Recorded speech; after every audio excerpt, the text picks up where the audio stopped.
పోయిన వారం మనకందరికీ తెలిసింది వైఎస్ జగన్మోహన్ రెడ్డి గారి మీద ఒక రాయి విసిరారు ఎవరో పిల్లోడు.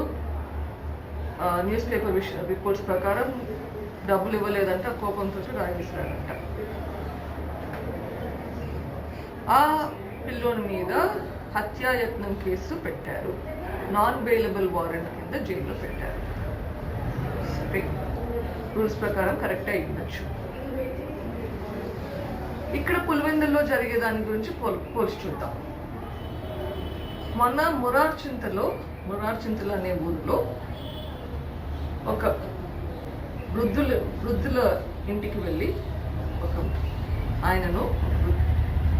ఆ ఇంట్లో ఉండే ఆడవాళ్ళను దౌర్జన్యంగా చితకబారి కాళ్ళతో కట్టెతో చితకబారి కొట్టారు,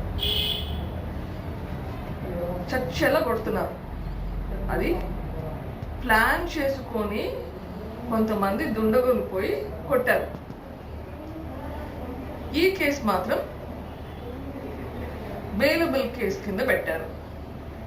ఆ కొట్టిన వాళ్ళు మళ్ళీ తిరుగుతున్నారు ఊర్లో. ఇది ఎక్కడ న్యాయం? కావాలని గొడవ చేసుకునే దానికి పోయి చితకబారితే అది బెయిలబుల్ కేసు అవుతుంది. నేను అడుగుతున్నాను, ఇది న్యాయమా? నాకు తెలియదు, నాకు రూల్స్ తెలియదు, నాకు ఇది కనిపిస్తుంది. నేను మిమ్మల్ని ప్రశ్నిస్తున్నాను.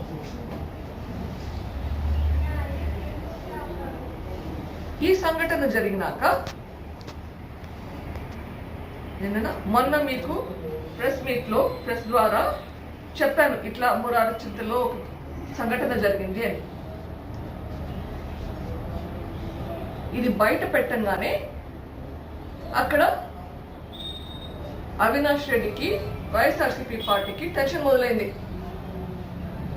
ఇంకా ఎప్పుడు ఇట్లా చేయకూడదు ఈ ఎలక్షన్ల వరకు అని ఆర్డర్స్ పాస్ చేసేసారు వాళ్ళ మనుషులకి. భయం పుట్టుకుంది. ఎందుకు? మనము మన గొంతు విప్పి అరుస్తున్నాము, చెప్తున్నాము ఇట్లా అన్యాయం జరిగింది అని. మళ్ళీ ఇట్లాంటి జరగకుండా ఉండాలని జాగ్రత్త పడుతున్నారు. అదే కదా మనకు కావాల్సింది. మన ప్రదేశంలో ఇట్లాంటి గొడవలు జరగకూడదు, మంచిది. భయపడుతున్నారు, ఇట్లాంటివి జరగకూడదు.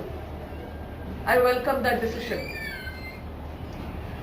నౌ ఇప్పుడు నేను మీకు అందరికీ చెప్పేది, ఇది మంచి శుభవార్త మనకి. ఇప్పుడు ఇట్లా అరాచకాలు చేయడానికి భయపడతారు. దయచేసి బయటకు వచ్చి మీకున్న విషయాలు, మీకున్న ప్రాబ్లమ్స్ అన్ని బయట పెట్టండి. ఎక్కడెక్కడ గొడవ చేస్తున్నారో బయట పెట్టండి. మనకి న్యాయం జరగాలంటే మనం పోరాడగలిగే శక్తి ఉండాలి మనకి.